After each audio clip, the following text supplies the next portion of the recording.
For this video, I thought it would be fun to read through the manual that came with vanilla WoW and compare some of the things it says with how the game works today. I'll be honest, a lot of the things are still mostly the same, but there were a few very noticeable differences. Like for one, the manual says that each faction only has 4 races. As of making this video, there are 9 available races to each faction, for a total of 18 playable races. Each faction individually now has more playable races than the combined amount of Horde and Alliance races from vanilla WoW. And there are still 4 more races planning on being added soon, with Blizzard promising even more down the road. The manual also says there's only 9 classes to choose from, and that paladins are Alliance only, and shamans are Horde only. Well, there's only 12 classes to choose from today, so only 3 more since vanilla WoW. The amount of new classes added since then isn't that drastic, like the amount of playable races. Also, shamans and pallies were made cross-faction the very next expansion in the Burning Crusade. Faction-exclusive classes didn't stay in the game very long. In a screenshot of the in-game user face, on the mini-map, it has an indication for the day/night clock. In current WoW, at night, it only gets slightly darker, while in vanilla, it was a much bigger deal, so that part of the minimap doesn't exist anymore. Characters gain access to new spells and abilities whenever they gain levels. To learn these new abilities, you must speak to your class trainer.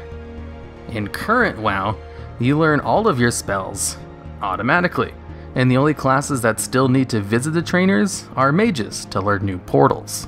If you ask the ghost healer to resurrect you, you will lose a significant portion of experience. This amount will never force you to lose a level. Now, this part of the manual surprised me.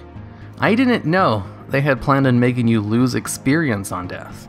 This never made it into vanilla though, and was only in beta stages of WoW. You see, in other MMOs at the time, that was pretty standard. I've heard stories of people dying a few times in raids and having to go back out and level up again before being able to do more attempts due to the level loss. And one of the main appeals of WoW was its less punishing nature to deaths. And the fact that running around the world didn't have load screens, which was like magic to people back then, making it seem like a real open world. Although, one of the next paragraphs in the manual says, it is almost always better to run to your corpse rather than ask a spirit healer to resurrect you. That's because all you lose when you run to your corpse is time, which means you are only supposed to lose experience when rezzing from a spirit healer. You'll notice over the course of this video that the manual will say a few things that never even made it into vanilla WoW, which means the manual was probably written with beta WoW as a reference. Certain character classes can cast spells to raise you from the dead. The priest, shaman, and paladin all have resurrection spells. Notice how they do not list the druid among the classes that can res. Druids did have a battle res in vanilla though, just not a regular res for some reason. They were eventually given a normal res pretty early on in the game's life cycle, but I'm not sure if it was in vanilla WoW. Also, a note on resurrection sickness. When you are resurrected by a spell or soulstone, you revive with a condition called resurrection sickness. Resurrection sickness did exist, it was just applied by player reses and not the spirit healers. Nowadays, player reses impose no such disadvantages, and resing at the spirit healer gives res sickness. Critters are non-combative animals, such as sheep, rabbits, cows, and prairie dogs. These animals will never fight you, even if you attack them. Killing a critter earns you no experience. Little did they know about pet battles, which would be added only 8 years later. Also, critters will attack you if you get into combat with them. They just don't do very much damage. This next part will be about various stats. Strength determines the physical power of your character. A high strength improves your attack power. Strength is also a determining factor in how much damage you block if you use a shield. Rogues and hunters only use a partial value of strength to determine their power. Now, strength still kind of works the same way. Only I'm not sure if it still increases the amount you can block, but it no longer provides any benefit to rogues and hunters. It used to be, I think, that strength classes would get 2 attack power per point of strength, and other classes would just get 1 attack power per point of strength. So while it wasn't as useful, it was still not half bad if you had a piece of gear with strength on it as a rogue or hunter, which was probably the case quite frequently because vanilla pieces of gear were a mess when it came to which stats they had. Now onto agility. Agility improves your armor rating, your chance to dodge an attack, and your chance to score a critical hit with a melee or ranged attack, thus dealing increased damage. Rogues and hunters also use agility in combination with strength to determine their attack power. Old school agility was so nice.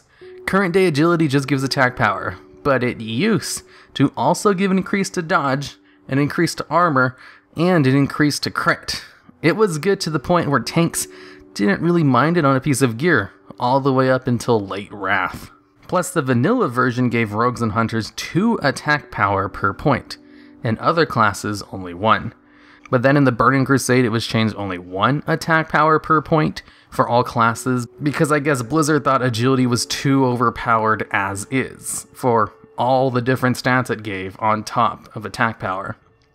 But then it was changed back to 2 attack power for agility classes in Cataclysm, I think, and its other bonus effects weren't removed until Warlords of Draenor. So nowadays, agility only gives attack power and nothing else. Stamina affects your hit points, no matter what class you play. However, characters designed to absorb damage, such as warriors and paladins, gain more benefit from stamina than classes who have other capabilities, such as rogues and druids, who in turn gain more benefit from pure spellcasters, such as mages. This might be a little misleading, as stam was the same for all classes. It's just some classes could take talents that gave them more health and stuff like that. Intelligence improves your mana reserves. Intelligence has no bearing on non-spellcasting classes. Int used to increase your max mana all the way up until Mist of Pandaria, I believe. They also made it so that it gave you a little bit of spell crit later on. Despite what it says about not being usable for non-spellcasters, Int was a very highly valued stat by hunters for quite some time. I'm just not 100% sure if they liked it all that much in vanilla WoW though, but they did like it in TBC and Wrath. Also, Int used to increase, like, how fast you could gain weapon skills. So, it was kind of useful for melee classes, just not in any kind of raid or PvP setting, and more in a pure put on intellect pieces of gear when you go out and grind weapon skills. Spirit determines the regeneration rate for your health and mana. A high spirit results in much faster regeneration, while a low spirit gives you reduced regeneration. Spirit is no longer in the game, and pretty much functioned the same way as it says here until it was removed. Also, Blizzard was trying to push the angle that all classes needed spirit and not just healers, and that's why I think some pieces of warrior gear had spirit on it, because it did increase your health as well as mana, only out of combat. And there wasn't really a way to give you that out of combat regeneration in combat, outside of a very infamous troll racial that everybody made fun of for being bad. All characters start at level 1 in the game, and can advance in level by learning experience. The level cap in the game is 60. Once you achieve level 60, you cannot gain any more levels. Keep in mind that as an online role-playing game, World of Warcraft is always being updated with extra content. While at its release, the game has a level cap of 60, this cap will increase in future as the game continues to evolve. As of reading this now, the level cap is expected to be raised to 2 times the level cap of vanilla WoW.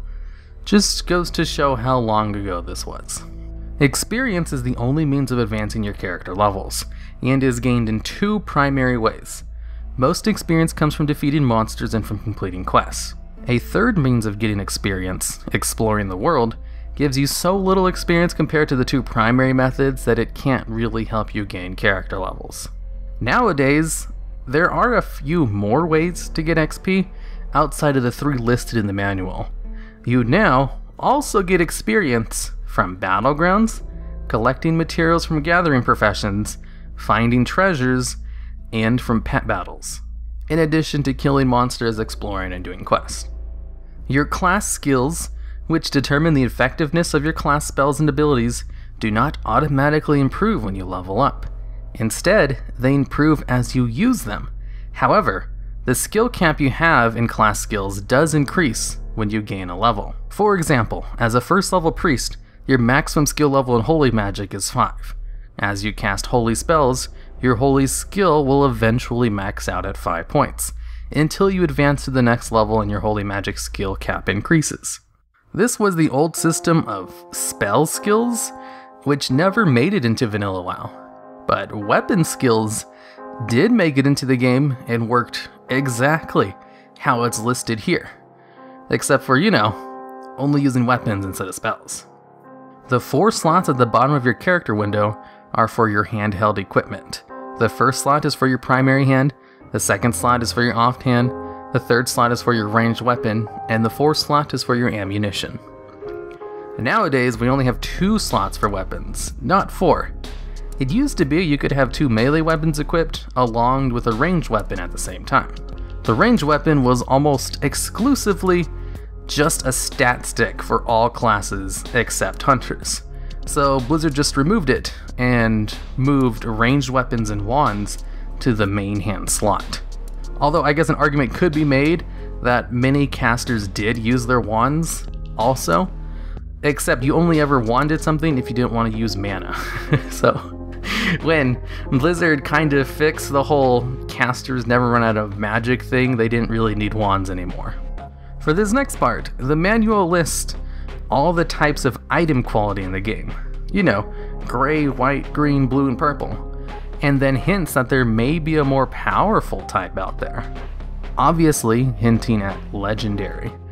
But in addition to those types, including legendaries, we now have the artifact quality, heirloom quality, and a quality only used for the WoW token.